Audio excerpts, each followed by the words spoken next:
I don't think I can top taking off my shirt. And just so you know, I won't be. Okay.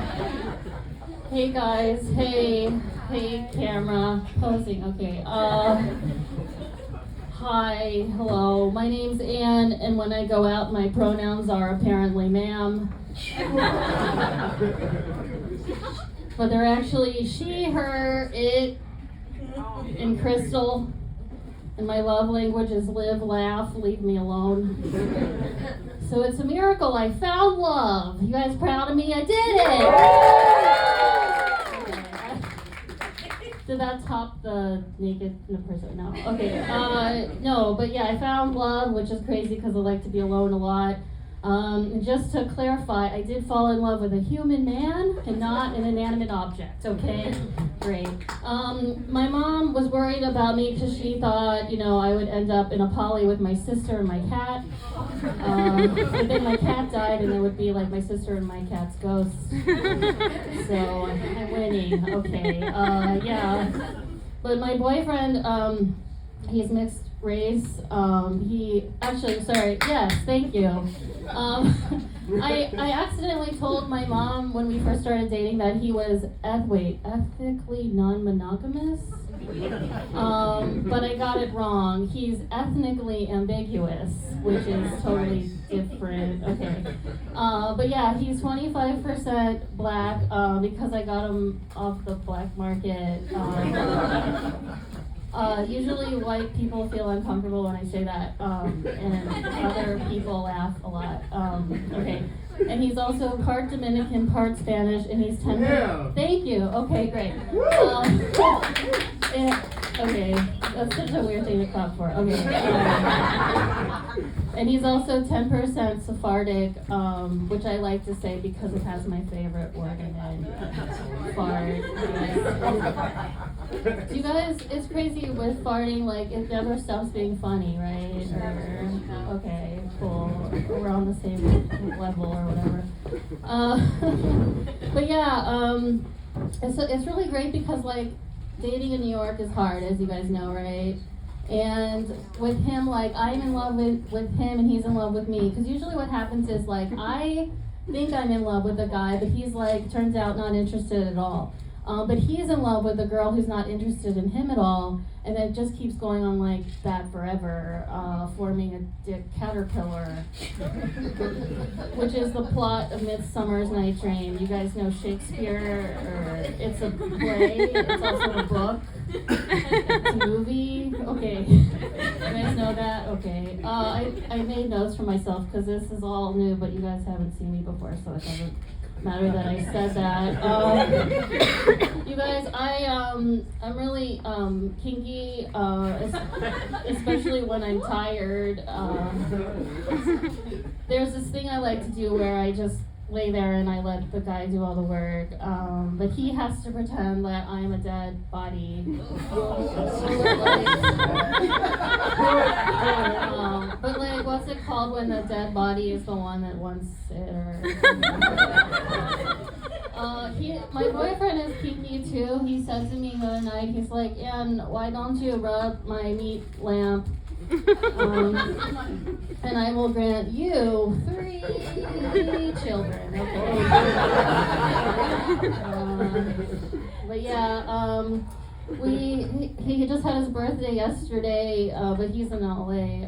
But I'm glad because I had promised him something special for his birthday, and I'm still thinking about it. But I promised him a backwards blowjob. Are you guys familiar? Okay, yeah. So the guy has to be hard, but basically like the guy goes on all fours and pulls it through, and then you have to be back here, in there, So you guys, I really wanted to step it up, so I went to this blog called the Bad Girls Blog, and in it there's like instructions on how to do the perfect blowjob. So it's like step 1, kiss the tip. Okay, that's a good start, right? Step 2, grab the shaft and the base, okay. Step 3, break it apart and see what kind of candy comes out. I was thinking maybe Skittles, because like you could like taste the rainbow or whatever. Or Nerds, because like the urethra is pretty small and it's like a candy dispenser and Nerds would fit in it pretty easily, I think. So my lesbian friend, and I don't know if her being a lesbian matters to what I'm gonna say, but she gave me some great advice. She said, if I'm gonna be back there for the backwards blowjob, I should put some Nerds in his butt so I don't taste the poop. Okay. Do you guys like that? I memorized that for you. The hardest thing about comedy is you have to remember a lot of stuff. Are you a poet? I feel like you're poet vibes. No. What? Okay, it was more of a yes or no question. Okay, so this, you guys, I didn't think I had a type. I thought I was better than that, but my sister said, and your type is non-white men with a big butt.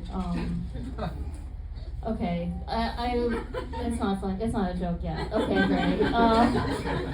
So before I met my boyfriend, I had two best friends, and they both had terminal illnesses. I think it's because I have issues with long-term commitment. My one friend, he had AIDS. I'm sorry, he still has AIDS. We're just not friends anymore. But when we first met, he was like, and just so you know, I'm not going to live for that much longer. And I was like, oh, that actually works perfectly for me. But then like a month into our friendship, he went to the doctor and he was like, Ann, I have great news. It turns out I'm actually going to live till I'm 50. And I was like, ooh. I'm gonna have to terminate this friendship. And then my other friend, she had stage 4 breast cancer, but she didn't tell anybody, not even her parents. But she told me, which was a burden. And like a year into our friendship, she came to me and was like, Ann, I can feel myself recovering from cancer because you make me laugh and it just melts the stress away. And I was like, wow, I'm not even that funny, but I can cure cancer now. You guys, this is actually not the first time this happened. When I was 12, my great-grandma was on her deathbed, and my dad made me come in and cheer her up, and I did a tap dancing routine. And she laughed a lot, which was uncomfortable for me, because that's not the type of performance it was supposed to be. And that night, my dad called me and he was like, honey, I have great news. You made your grandma laugh, and because laughter is the best medicine, she's going to fully recover from old age. And then 48 hours later, my grandma was dead. And my dad blamed it on me. He was like, honey, you got your grandma too excitable. And her heart stopped. So you guys, the first time I did stand-up comedy was actually at my dad's funeral. So you don't have to feel sorry for me. I killed him. I killed him. I'm just kidding. He had a heart attack. Or did he? I don't know. I really loved through all of that. She was telling him to be quiet from laughing, but we are at a comedy club. Fine. You guys can laugh about my trauma. Okay, cool. You guys like my shoes? I'm going to lighten it up. You guys like my shoes or whatever? Thank you. A little boy stepped on my shoe as I was exiting the train and got mud on one of them, and it was a travesty. I lightened the mood. You guys like that? Okay. I got it off. I got it. Okay. So you guys, how are you guys doing? Are you okay? You're recovering from my joke still, or? Okay, I'll just move on. It was dead quiet.